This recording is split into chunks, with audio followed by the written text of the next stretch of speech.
Okay, so let's get started. Greetings, intellectual wanderers and aspirants. Welcome back to our YouTube channel, that is UPSC Geek by NRG. Today, in lecture number 18, that is part 2nd of Thomas Hobbes, we are immersing ourselves in the political thought of one of the most enlightened titans, that is Thomas Hobbes. So, join me as we unravel his theory of sovereignty, his methodology, that is resolutive compositive method, and ultimately his theory of social contract.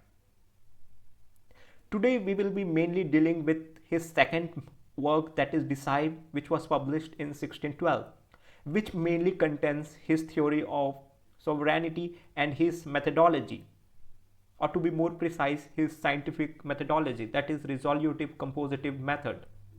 And then we will start his magnum opus, that is Leviathan, by starting with his most profound theory, that is a theory on social contract. So before starting, I would love to have you all subscribe to the channel, that is UPSC Geek by NRG, and also show your love by liking the video. So let's get started. As in yesterday lecture, that is lecture number 17, part 1st of Thomas Hobbes, we have already seen his life and time, influences on Hobbes, and his theory on sovereignty. We have already seen how he propounded the idea of absolute authority to the state in his theory of sovereignty. And sometimes, for that particular notion, he is also considered as the greatest of all absolutists. Why he is considered to be the greatest of all absolutists? Because of his limited situational experience, because of his fear, he is ready to devote an absolute power or authority to the state. So let's see why Hobbes is considered as the greatest of all absolutists. So for that, he is trying to propound the idea of function of state according to Hobbes. So as Hobbes already said in his theory of sovereignty, that there will be a sovereign power or absolute power with the state, which know no limitation or foundation, and hence the spiritual lords and all the feudal lords or the temporary lords during this time have to bow before the sovereign lord, that is state, which was his idea of sovereignty. So if Hobbes is bestowing the sovereign power over the state, then what will be the function of that absolute authority, that is state? So absolutist is the one who gives absolute power to the state. Okay, so we have seen the statement that Hobbes as the greatest of all absolutists. So what does the term absolutist mean here? So absolutist is the one who gives absolute power to the state. And the lineage of absolutism can be traced back again to the Plato, when in his theory of justice he bestows absolute power to his institution of philosopher king, and sometimes he is also regarded as an absolutist. And hence Hobbes is also coming with the same idea, where he is also bestowing a supreme absolute authority to the state. And hence if someone who gives absolute power to the state, he can be considered as an absolutist. It means state is sovereign. No other association, not even church, will have power over the state. It is for this reason Hobbes' book was prohibited by the church. As I have already discussed in the previous lecture, that Hobbes was the first philosopher thinker or political thinker who criticized the institution of church, or who talked against the institution of church, which was having a hegemonic power of legislation during his time on the basis of law of religion. And hence his magnum opus, that is Leviathan, was hugely prohibited by church and even bonfired. State is absolute means man has liberty only where law is silent. Okay, we will see his idea of liberty in greater clarity in depth in later lectures, but this is what the term absolutist means. State is absolute means man has liberty only where law is silent, or else the entirety of man's life is somewhere regulated by the legislation, which is being created by the covenant or social agreement. It means if law exists, you have to act according to the law. You don't have a choice, and you have liberty or choice only where law is silent. It means man is free only to the extent state has permitted him to be free by not making the law. If state has made law, man has to act according to the law. If man does not obey the law, state will have right to punish the man. Because in the previous lecture we have already seen his notion of punishment, that a covenant without sword is nothing but a word.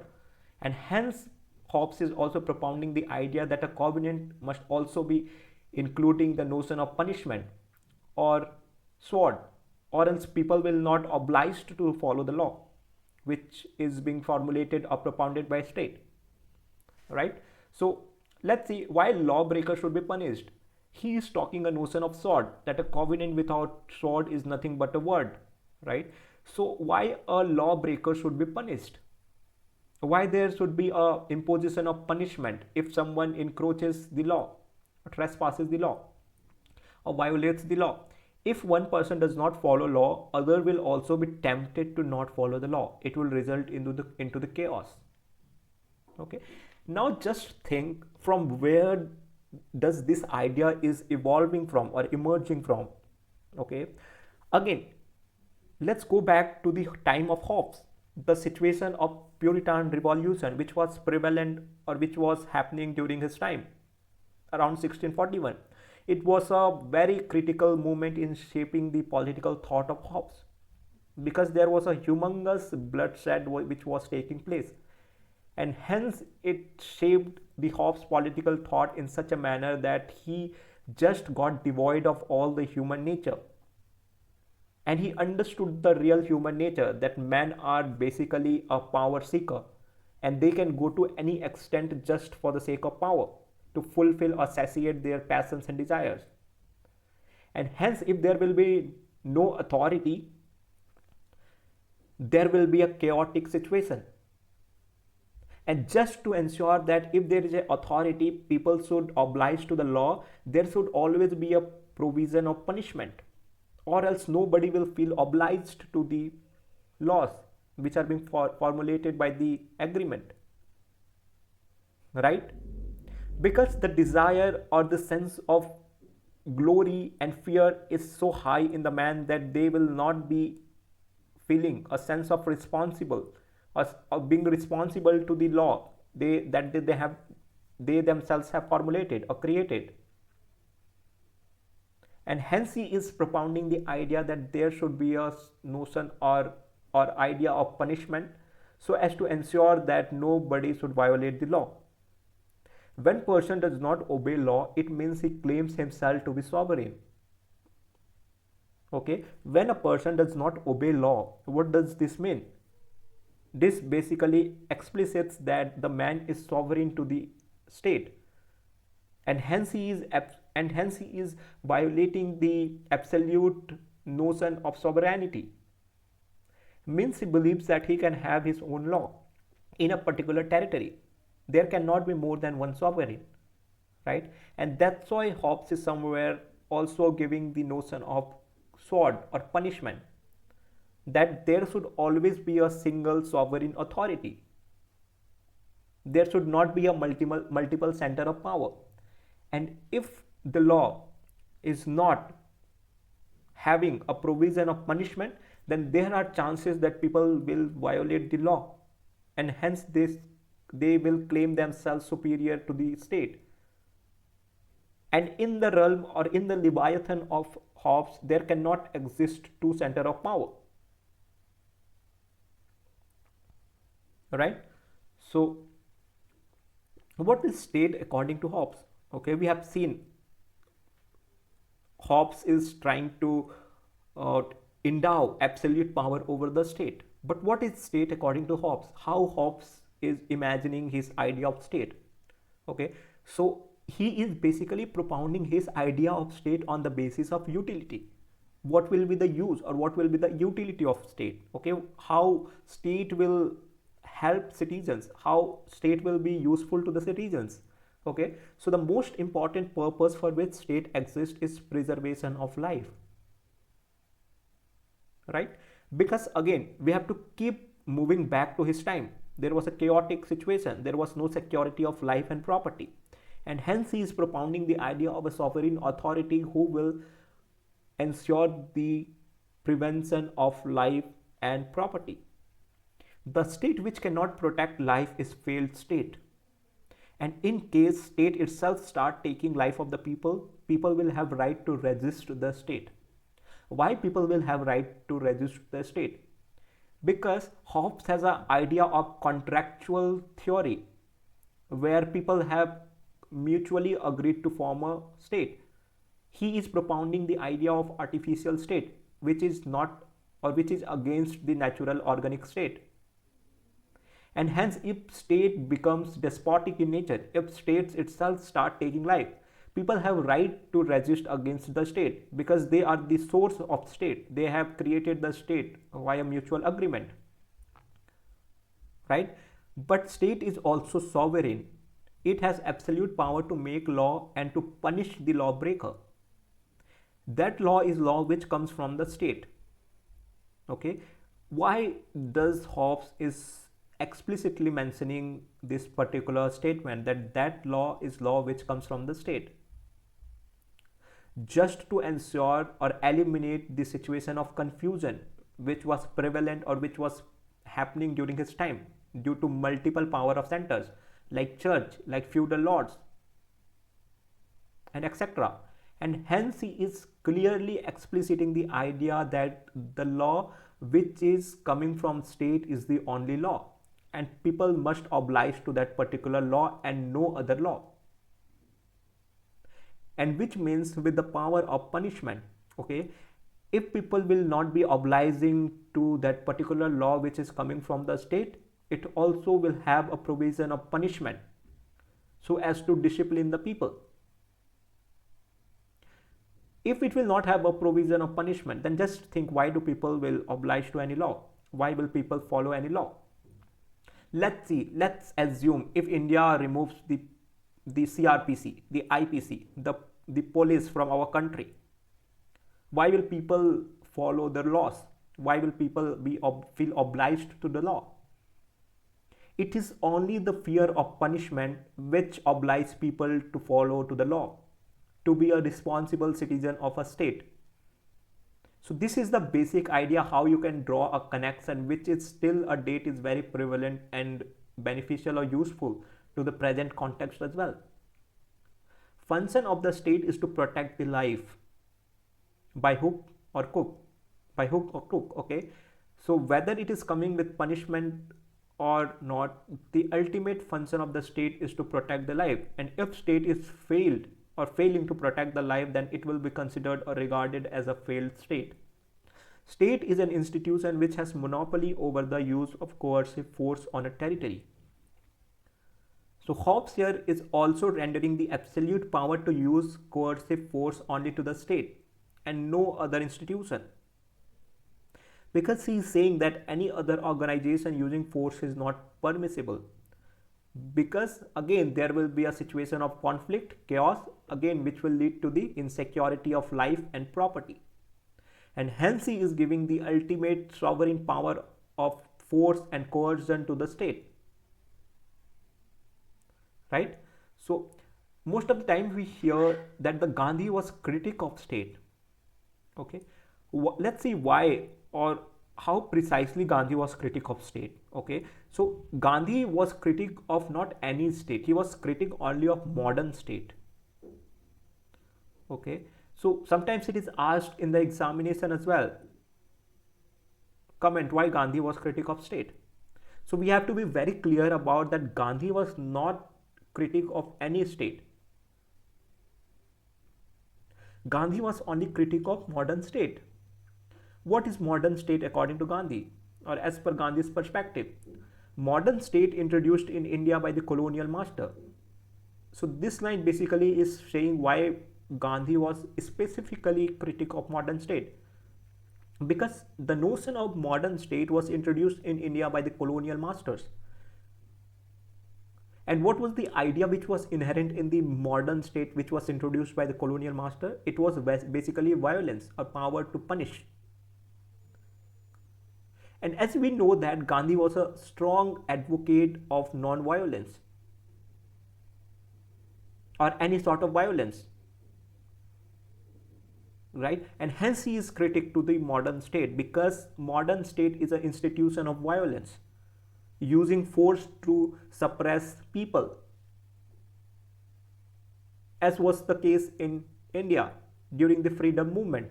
And that what saved the Gandhi ideology, as in the case of Puritan revolution, which saved the political thought of Hobbes. Origin of state is to punish the lawbreaker. Gandhi opposed the modern state as it represents institutionalized violence. What is institutionalized violence?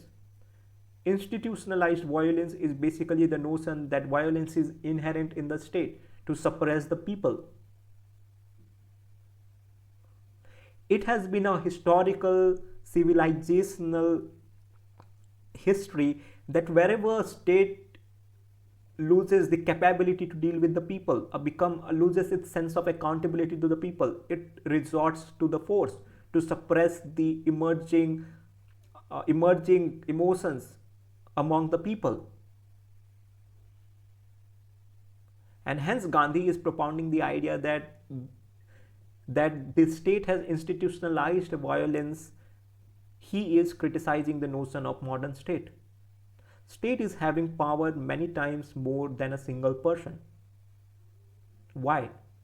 Again, connect to Hobbes' contract theory, where he's saying that there is a multiple people or the citizens who are coming to formulate a mutual agreement to form a state. And hence Gandhi is saying that state is having power many times more than a single person. It means don't fight with the state, you will not win. Does this statement make sense to you all? That don't fight with the state, you will not win. I am not giving any answer, because it completely depends on the situation or type of states you are in. In the case of Gandhi, he was in colonial state, where this particular statement was very valid, because Indian could not fight individually with the colonial masters. That's why they had to resort to the mass movements, satyagrahas, non-cooperation movements. And they had to resort to all the constitutional and peaceful protests and means to achieve their ends. So when we think about, or when we take into the consideration the situation of Gandhi's time or the freedom movement times, then this particular statement sounds very valid, that don't fight with the state, you will not win. But again, we have to think on different terms. If you think in today's term, I don't know. The explicit answer is I don't know. Though there is a autonomous judiciary, that is Supreme Court.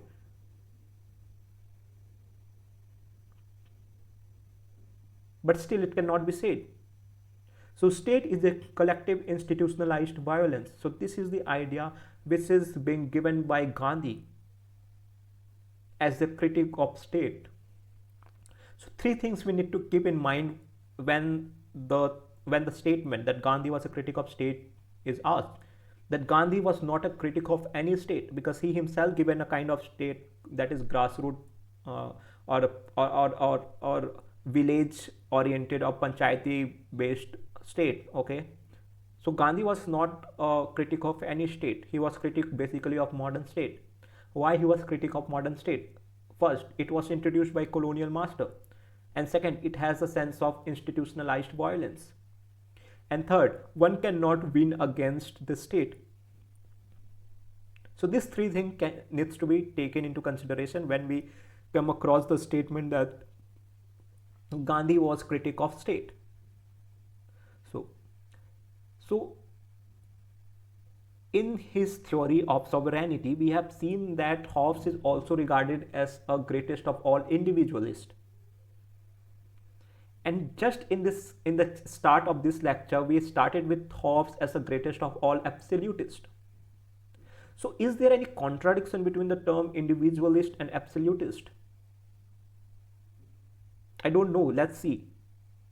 So there is no contradiction. When we come to concepts, there is no contradiction, because one is a mean or one is the cause for other.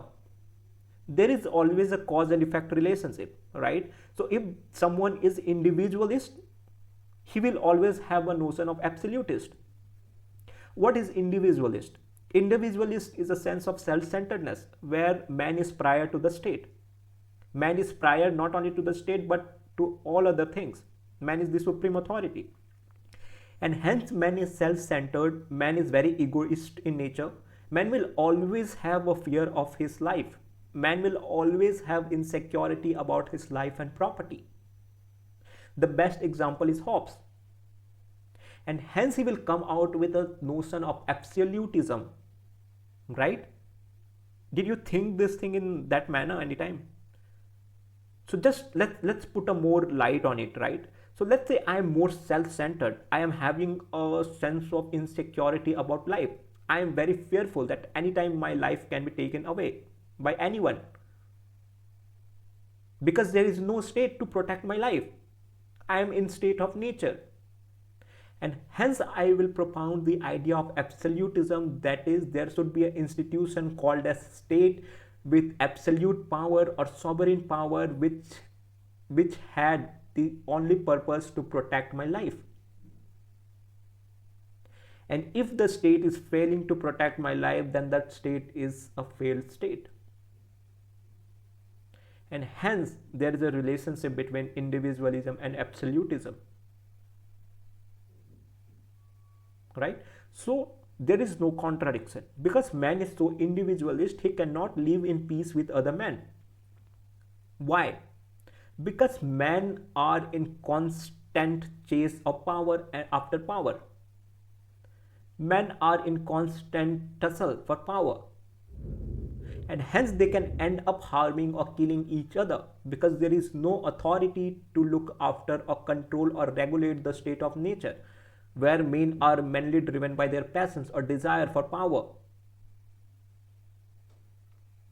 Right? That's why Hobbes is propounding the idea that man cannot live in peace with other men until and unless there is a absolute authority. Hobbes' absolutism is not for the sake of absolutism, for the protection, for the sake of absolutism.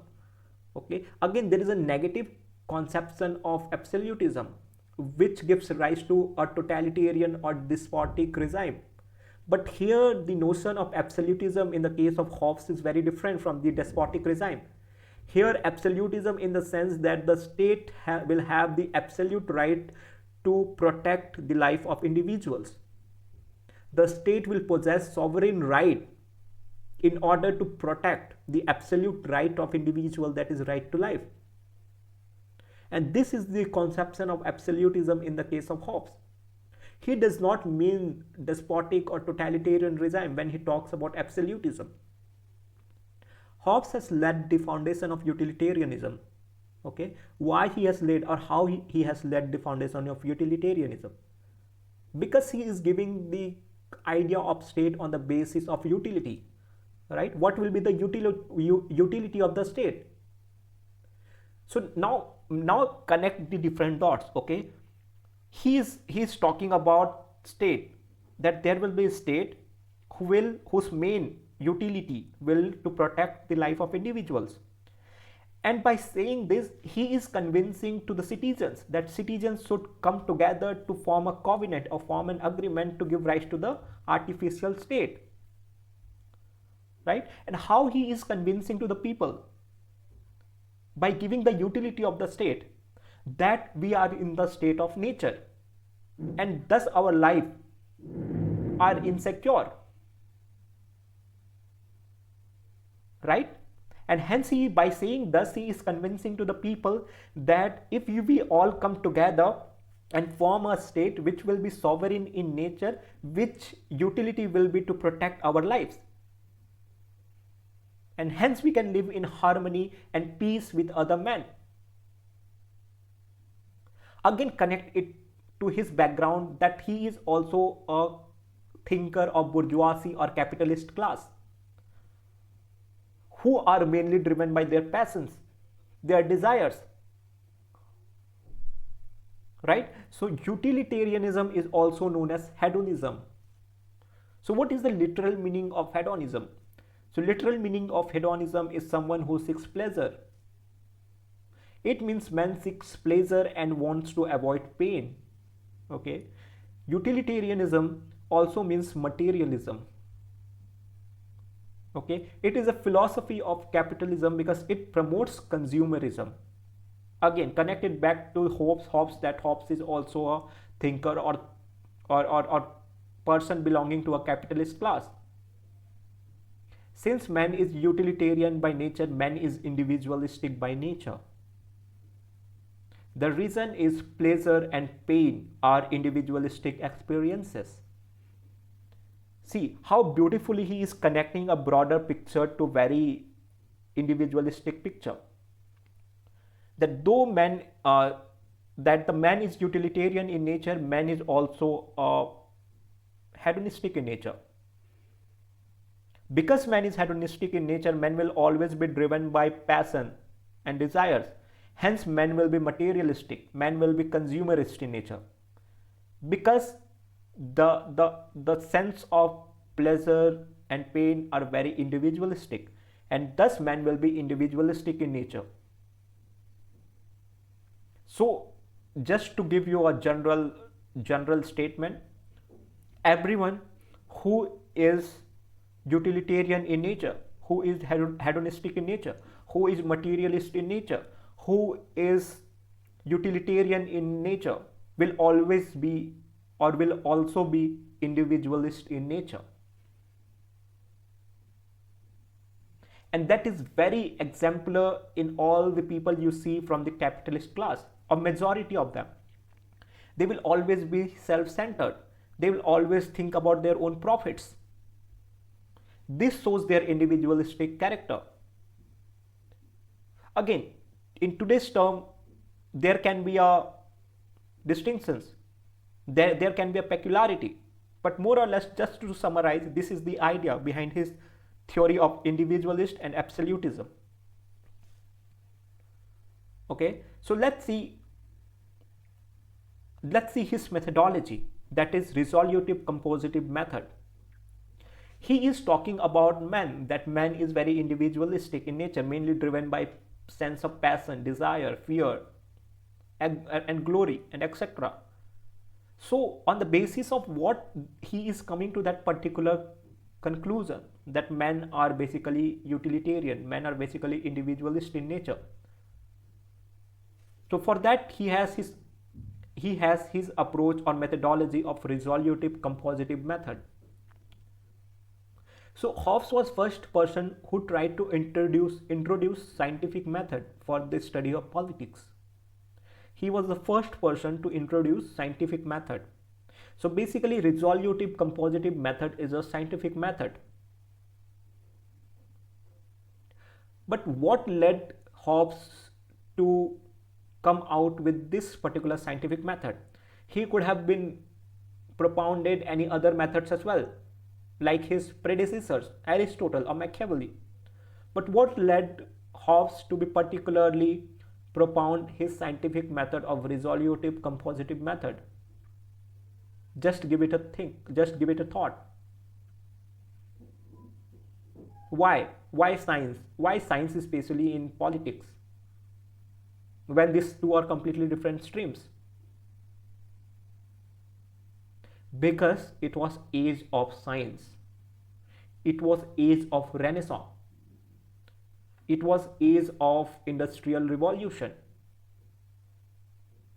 No theory will be accepted until and unless it is scientific in nature. During the time of Renaissance or during the time of science, what was happening was that everything was subjected to great inspection and scrutiny. People tended to easily believe in something if it was coming from science.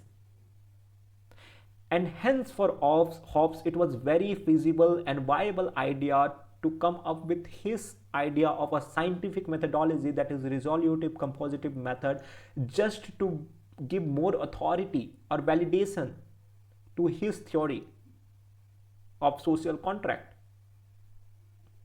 That's why he propounded his methodology as a scientific methodology.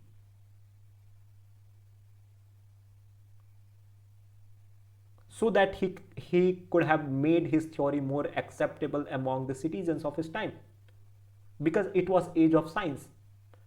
People easily tended to believe if something was coming from science than subjective theories, right? Hobbes' method is known as resolutive compositive method. Okay, scientific method in social sciences. French mathematician and philosopher Descartes has shown how scientific method can be used in social sciences. So in the slides of influences on Hobbes, we have seen how several great intellectuals during his time influenced Hobbes in different ways. And hence Hobbes got the idea that even a scientific method can be used in the subjective science, that is politics.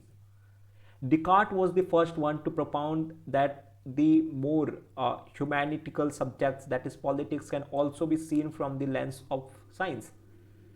It can also be experienced from the lens or glass of science. And hence he has also given the idea how the stream of arts or politics can be analyzed from the lens of science. First, he gave the step that observe the phenomena. Whatever phenomena is taking place, observe that particular phenomena. In the case of Hobbes, it was Puritan Revolution of 1641. So he observed the phenomena. Second, divide the phenomena into simpler elements or parts. If you understand these three particular steps, you will be able to understand the entire Hobbes. I'll just give you a very, very beautiful analogy here, okay? Just consider yourself to be a Hobbes, a Thomas Hobbes. You are observing a phenomena, that is Puritan Revolution of your time. Okay, now what he has done, he has divided the phenomena into a simpler element or parts. How he divided the phenomena or the Puritan Revolution? First, he divided what is causing that particular war, a revolution. So he given his idea on human nature, his idea on state of nature, and ultimately he established the cause and effect relationship by formulating his theory of social contract. And this is everything you need to know about Hobbes. Observe the phenomena, which was Puritan Revolution. Divide the phenomena. How he divided the phenomena? By establishing the causes of that phenomena. What caused that particular Puritan Revolution? And he came to the conclusion that because of human nature. What was the human nature? Men were very selfish. Men were very much power seeker. Men were seeking power after power. And the second cause was the state of nature, that there was no supreme authority to regulate and monitor the state. And ultimately the effect of that cause was the social contract, that people should come together to formulate an agreement to give rise to a state so that any futuristic chaotic situation like Puritan Revolution can be avoided. This is the entire idea of Thomas Hobbes. This is the entire political thought of Thomas Hobbes. Just in these three particular steps given by Descartes, he has formulated his entire theory. His magnum opus, that is Leviathan, is based completely in these three steps. What is the three steps? What are the three steps? Observe the phenomena, divide the phenomena into simpler elements, and establish the cause and effect relationship. This is called as resolutive compositive method. Isn't it beautiful? I literally found it very fascinating.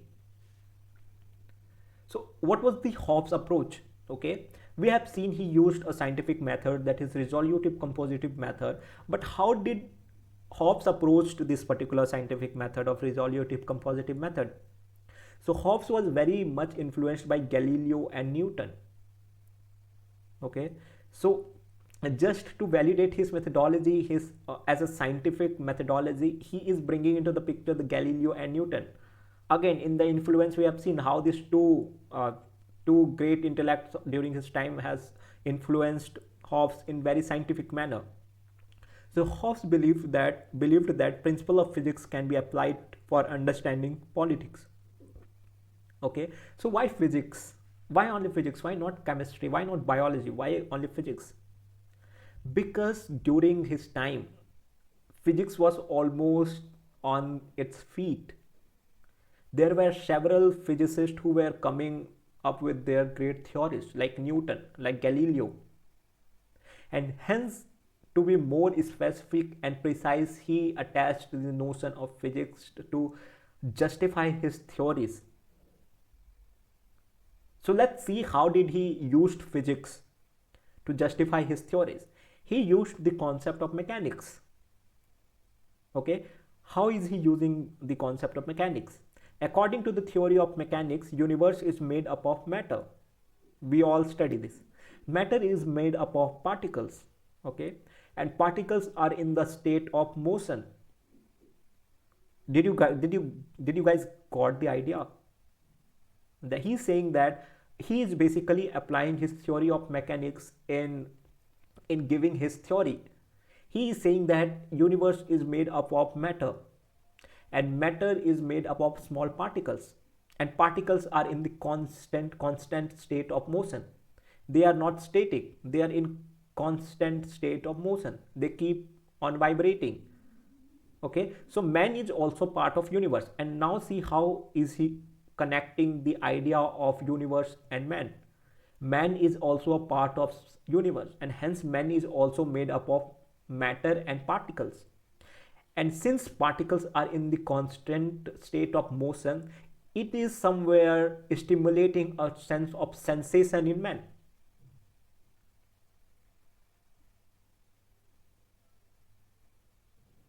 You will get more clarity on this particular idea in further lecture, but just have this idea that how is he making that particular connection between a broader picture of universe and a very individualistic picture of man.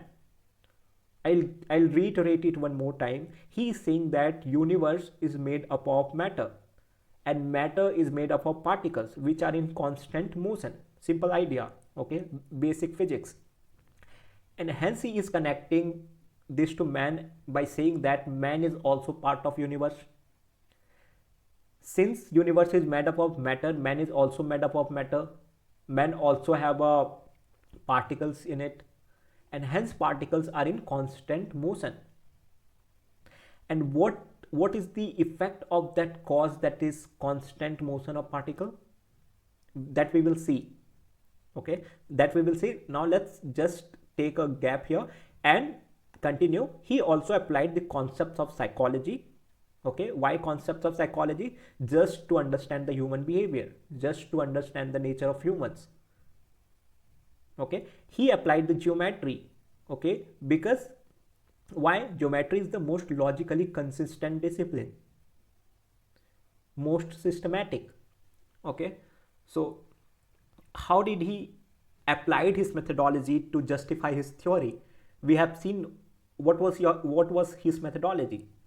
Okay, that was resolutive compositive method, where he draws a comparison or association between a universe and a man.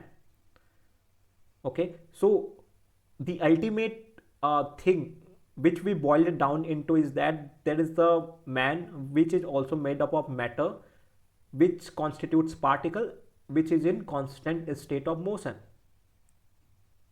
Now let's make a connection in this slide. All human actions are shaped by human behavior.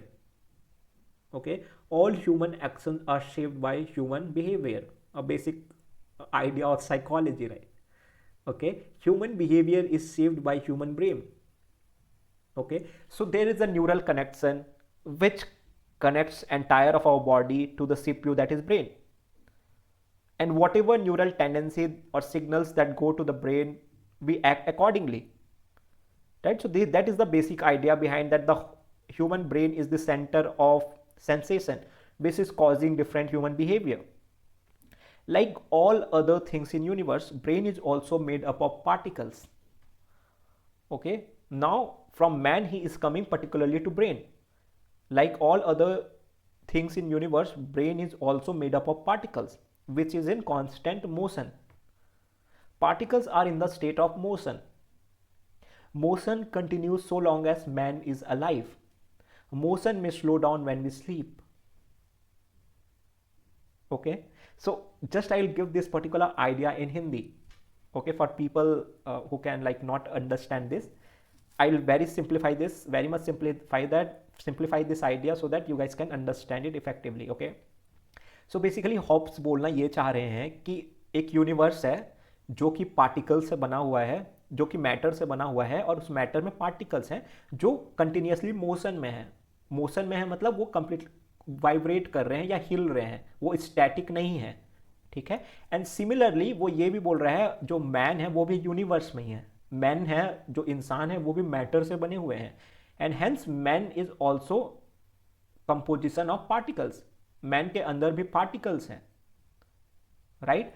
So first thing he is saying this. The second thing, हम जो भी काम करते हैं, हमारे जो भी human behaviour है वो ब्रेन से स्टिमुलेट होते हैं। तो ये ब्रेन भी कैसे बना हुआ है? ये ब्रेन भी बने हैं पार्टिकल्स से, जो कि कांस्टेंट मोशन में है या वाइब्रेशन में है। Okay, now we will see जो वो वाइब्रेट हो रहा है, the vibration of particles in brain, what it is leading to.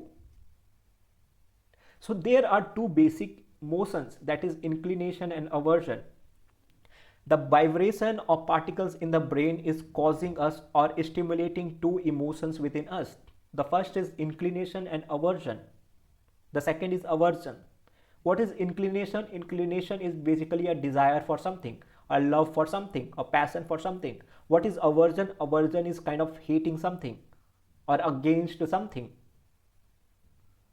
So motions are shaped by the movement of particles in response to external stimulus. What does this mean? So the motion of particles is shaped by the external stimulus. Let's say आप किसी जंगल में हैं, आपके सामने एक शेर आ गया, that will be an external stimulus to shape the motion in the particles.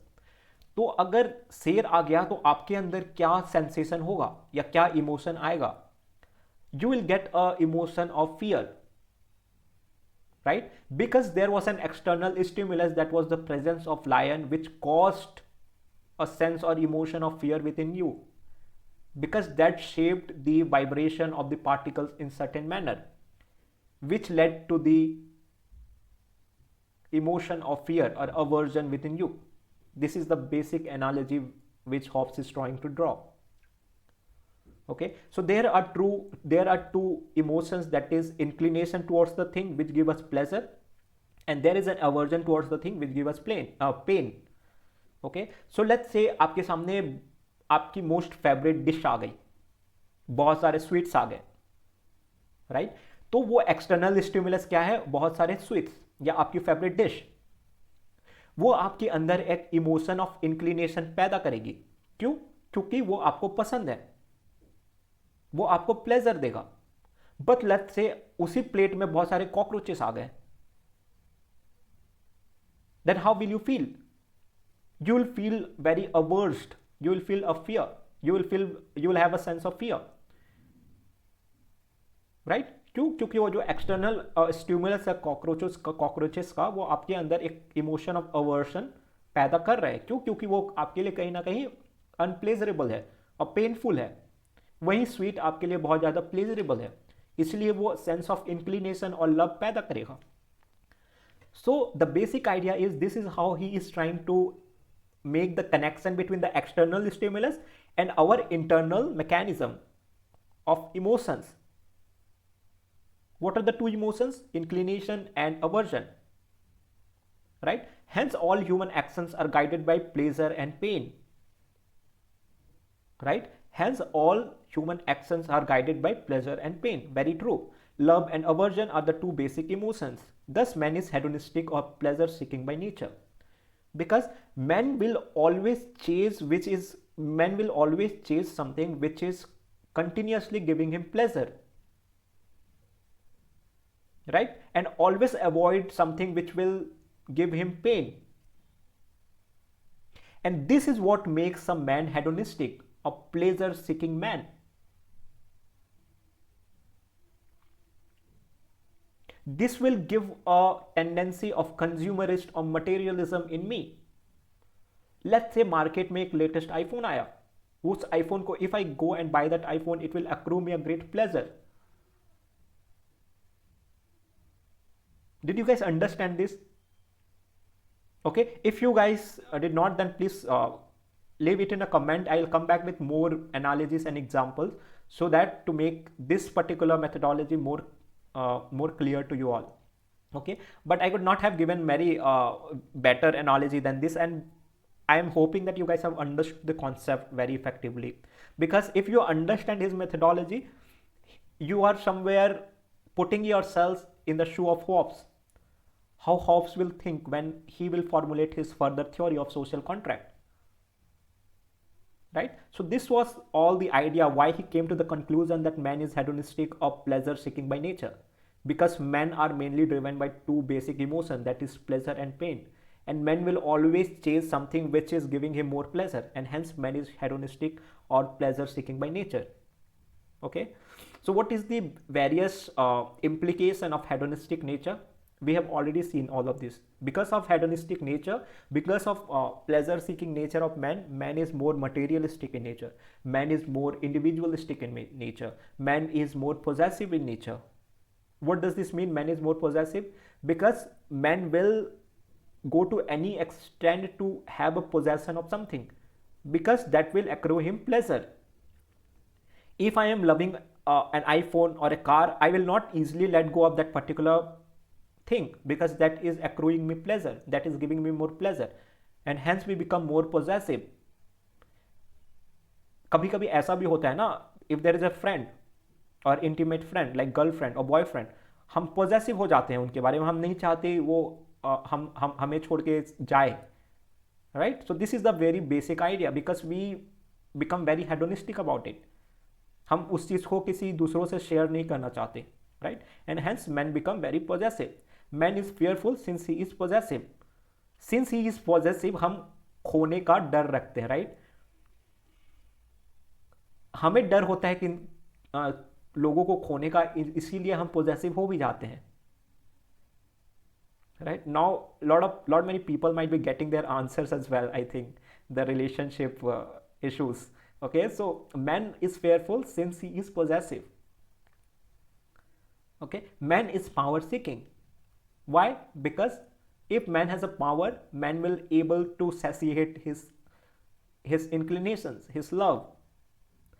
Power is a means to attain the thing which give us happiness, the basic idea. Okay, with this we come to a beautiful end.